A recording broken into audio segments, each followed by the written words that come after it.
Anitra, on episode 282 of the Family Gamers podcast, we talked about two-player battle games. And as part of that, we listed a game that I absolutely love, which is Skulk Hollow. I love this game.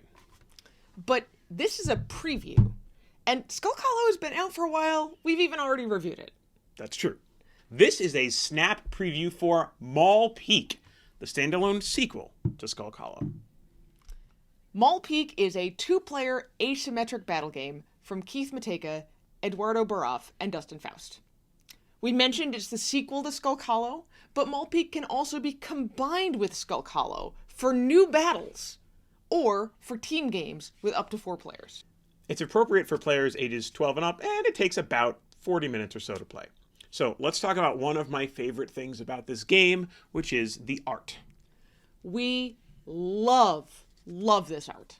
It's the same basic style as Skulk Hollow, but the Grizzar tribe here feels just slightly more grown up than the Fox and Clan of Skulk Hollow. The Guardians are still done in a kind of cartoony style to keep them from being too scary.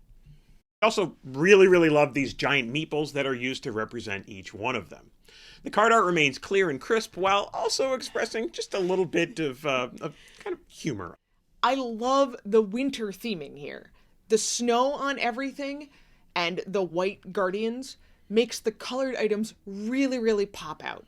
All right, so let's talk about the mechanics of this game. Very similar to Skulk Hollow, but how do we play Maul Peak?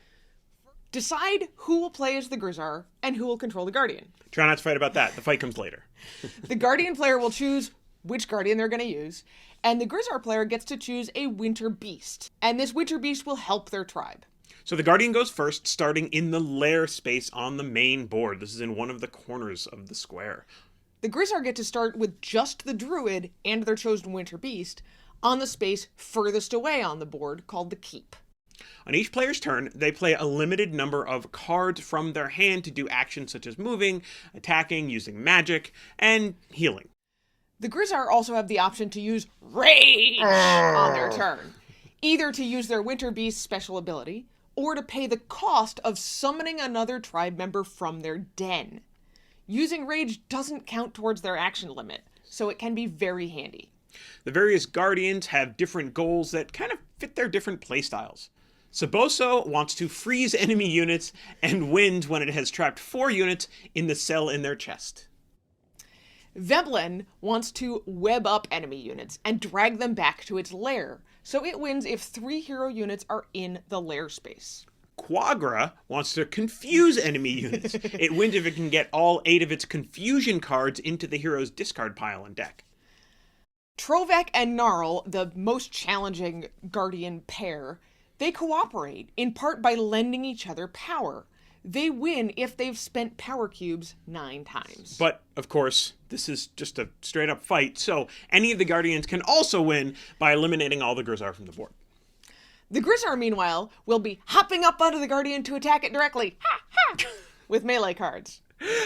Or at a distance with magic. And this is something we loved about Skulk Hollow, and it remains just as super cool. So you have that main board with the lair and with the keep, but then Grizzar get to jump onto a separate board which represents the Guardian. Every wound space on the Guardian board corresponds to specific Guardian abilities. So the Grizzar player can attack to disable the most annoying aspects of a Guardian. And that might actually change depending on the player and their habits. So maybe in one game you're really focused on one kind of attack, and in another game it's something completely different, even if it's the same Guardian. So the Grizzar win by filling all of the wound spaces on the Guardian board. All right, so we kind of explained how to play this game. What did we expect from Maul Peak?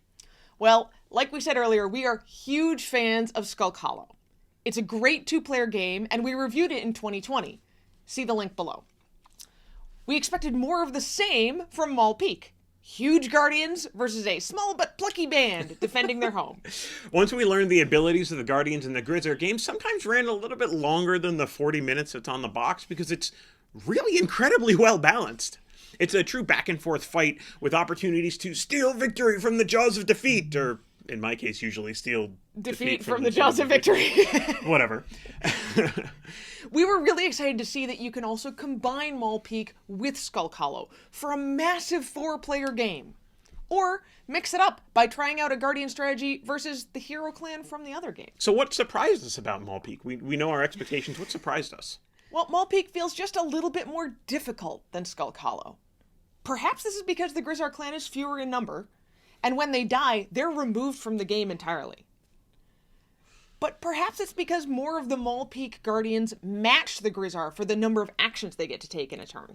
But the new Guardians bring new and interesting abilities to the table, and getting to choose which Grizzar heroes to bring out, I think leads to some more interesting strategies than with the Foxen.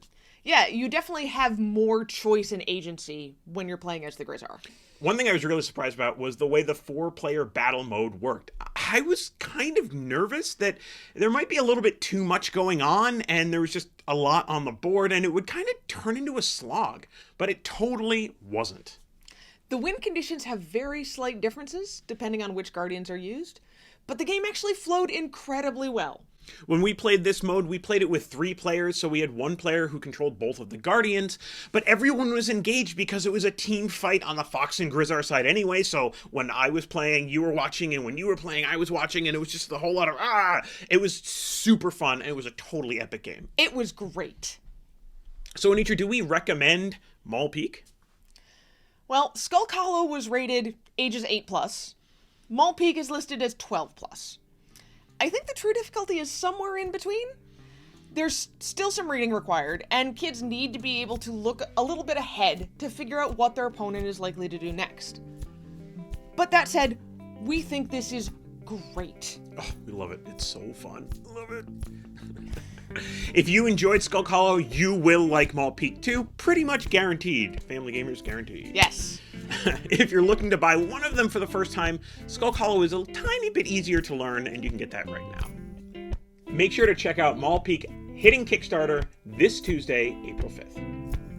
And that's our Maul Peak preview In a snap.